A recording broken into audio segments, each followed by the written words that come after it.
Qabil dan tahu dari mana? Nggak ada, di Quran nggak pernah disebutkan. Ingat, di Quran tidak pernah disebutkan.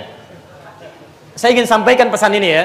Ini termasuk situasi yang disebut oleh para ulama dengan hal-hal yang berbau tadlis.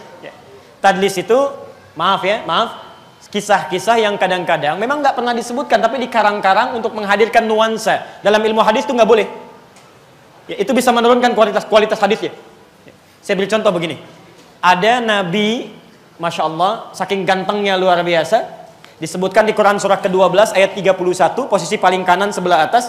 Saking gantengnya, setiap perempuan yang melihat itu sampai takjub, sampai berkata, "Ma hadza basyara in hadza illa malakun karim." Ini sih bukan manusia, ini malaikat yang turun dari langit. Nabi siapa kira-kira? Masya Allah, Nabi Yusuf.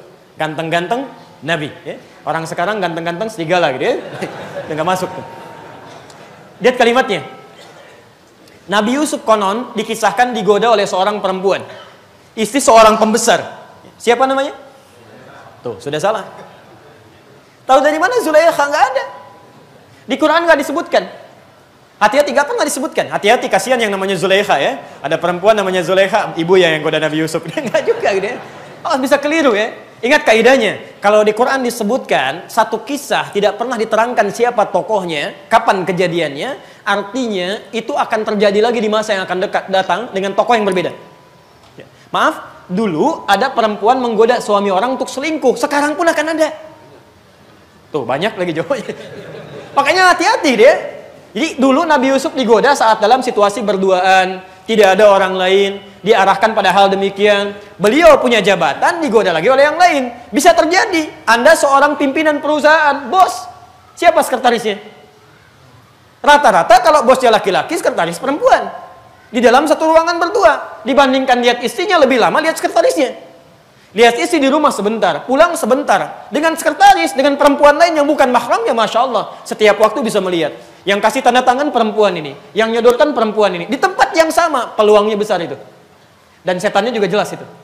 Hati-hati, ada setan khusus menggoda dalam urusan rumah tangga. Sampai disebutkan di Quran. Di Quran surah kedua, Al-Baqarah ayat 102. Posisi paling kiri sebelah atas sampai ke bawah. Saking panjangnya ayatnya. Setan ini pertama kali yang dilakukan saat menggoda orang baru berumah tangga, bagaimana caranya pecah rumah tangganya. Hati-hati ya, kalau belum menikah itu dijadikan dekat. Supaya maksiat. Masya Allah, belum menikah. Lamaran aja belum. Masya Allah sudah jalan sama-sama. Naik beca berdua seakan-akan dunia milik bersama, tukang becanya nggak ada. Jalan. Supaya maksiat. Tapi setelah menikah, Allahu Akbar. Ya. Barangkali sebulan, 2 bulan pertama belum kelihatan. Nanti setelah 6 bulan. Tidak ada yang paling jelek, yang paling buruk kecuali pasangannya. Silahkan perhatikan. Suami mau ke kantor. Mah, ke kantor dulu ya. Ya udah. Suami orang ke kantor. Pak, ke kantor Pak. Masya Allah. Suami sendiri, ya udah. Suami orang ke kantor Pak. Bapak juga begitu. Istri sendiri Pak, ke pasar dulu. Ya udah, pasar. Istri orang ke pasar Bu. Masya Allah.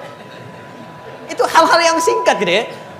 Coba pramugari di pesawat tuh, suami orang, teh atau kopi Pak? Pulang ke rumah bisa nggak begitu? Mas, teh atau kopi? Belum tentu itu. Ya. Ini hati-hati ya, hati-hati. Tidak ada nama Qabil, tidak ada nama Habil. Itu kalimat-kalimat yang sering dimunculkan untuk mendekatkan gambaran saja.